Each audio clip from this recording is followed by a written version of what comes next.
The world we know, a tapestry woven with the threads of civilization, can unravel with terrifying speed. One day, bustling cities, the next, silence. Empty streets littered with the remnants of a world that once was. The air, thick with the stench of decay, whispers a chilling truth. This is our planet now. The Earth, reclaimed by nature, haunted by shadows. But it's not the shadows we should fear. It's what lurks within them. It's what the world can make of us, and what we might do to survive. Everyone thinks they'd survive. They've watched the movies, played the games, but when the dead rise, it's not the zombies you should fear, it's yourself. We often imagine ourselves as the hero of our own apocalypse movie, resourceful, resilient, ready for anything. But the reality is far more unsettling. The human mind, for all its complexities, is a fragile instrument. It thrives on order, on routine, on the comforting illusion of safety. Shatter that illusion, and the consequences can be devastating.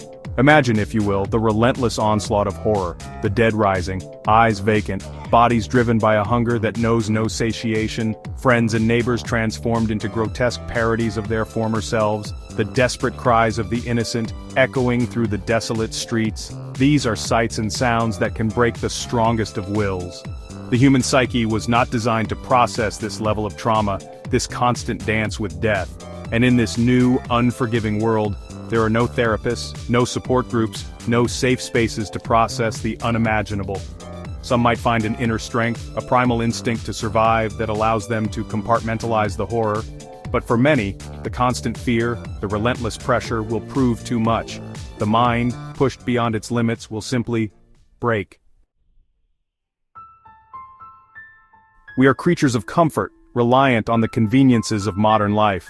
Electricity at our fingertips, supermarkets overflowing with food, clean water flowing from the tap.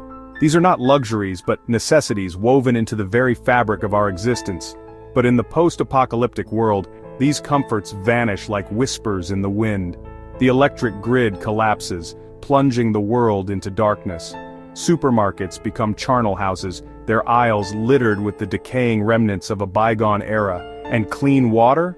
A luxury more precious than gold. Imagine then the gnawing pangs of true hunger, not the mild inconvenience of a missed meal, but a deep visceral ache that consumes you from within. Picture yourself scavenging for scraps, foraging for edible plants, your stomach a constant reminder of your precarious existence.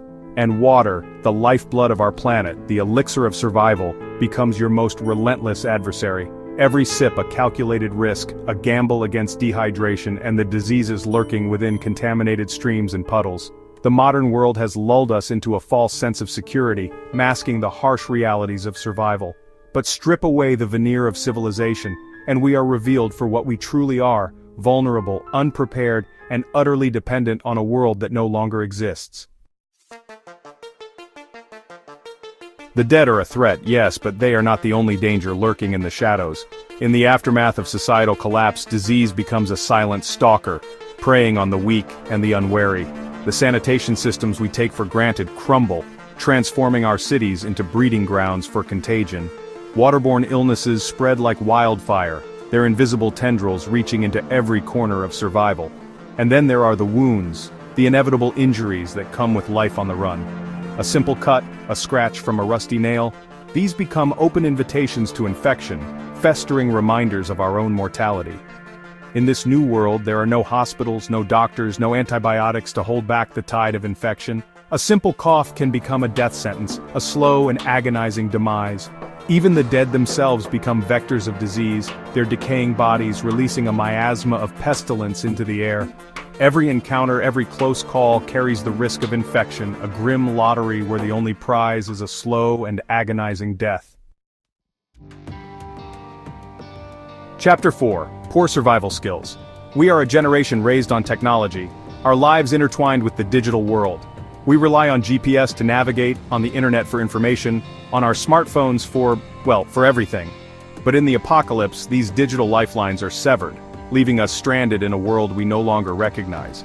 Imagine trying to navigate by the stars, a skill lost to the ages, your smartphone, now nothing more than a useless brick in your hand.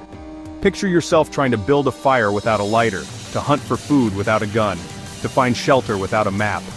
These are the fundamental skills of survival, skills honed over millennia by our ancestors, now forgotten in our age of comfort and convenience. We have become soft, dependent, ill-equipped to face the harsh realities of a world without rules. The wilderness, once a source of awe and wonder, becomes a labyrinth of danger, filled with hidden threats and unforgiving challenges. And we, the unprepared, become easy prey. Chapter 5. Trusting the Wrong People. In the brutal calculus of survival, trust becomes a currency more valuable than gold. But it is also a dangerous gamble, one that can be lost with a single misplaced belief. When the foundations of society crumble, when the thin veneer of civilization is stripped away, human nature reveals its darker side. Desperation breeds a chilling pragmatism, a willingness to do whatever it takes to survive, even if it means betraying those who stand beside you, the person you offer food to, the group you seek shelter with. Any one of them could harbor dark intentions. They might be driven by hunger, by fear, or by a cold, calculating cruelty that thrives in chaos. You might find yourself bartering for your life, trading safety for servitude, your fate resting in the hands of those who see you not as an ally, but as a resource to be exploited. And the true horror? Sometimes the most dangerous predators are not the undead, but the living, those who wear a mask of humanity to conceal the darkness within. Chapter 6. Lack of physical fitness. We are a sedentary society, our lives dominated by screens and desk jobs. We mistake the ability to run a marathon for true fitness, forgetting that survival requires more than just speed. It demands endurance, resilience, the ability to push your body to its absolute limits day after day. In the post-apocalyptic world, there are no rest stops, no timeouts, no chance to catch your breath. Every step is a battle against exhaustion, every mile a victory against the relentless pursuit of the undead. Imagine yourself running, not for pleasure, but for your life, your lungs burning, your legs screaming for respite.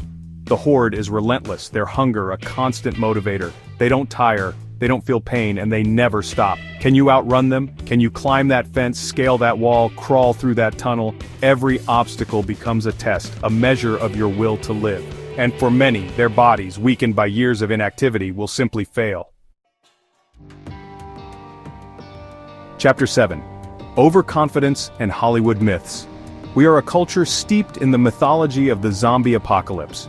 We've seen the movies, played the games, read the books. We think we know the rules, the strategies, the secrets to survival.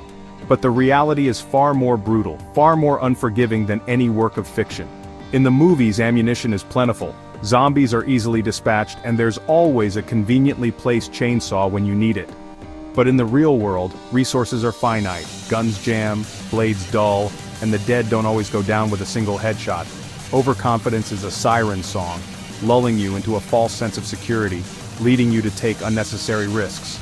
It whispers that you're faster, smarter, more capable than the average survivor. It tells you that you can take on that horde, that you can trust that stranger, that you can outrun the inevitable. And then when you least expect it, it abandons you, leaving you vulnerable, exposed, and utterly unprepared for the harsh realities of a world gone mad. The world after, stripped bare, will test us in ways we can scarcely imagine. It will demand more than just courage, more than just strength. It will demand a ruthlessness, a primal instinct that many of us have forgotten. So, as you watch the sun rise over the ruins of our world, ask yourself, do you have what it takes? Or will you, like so many others, become another casualty in the relentless march of the dead? The answer, my friends, lies not in the stars, but within yourselves. You think you'd survive. Maybe you would, but if the dead don't get you, the world you knew will.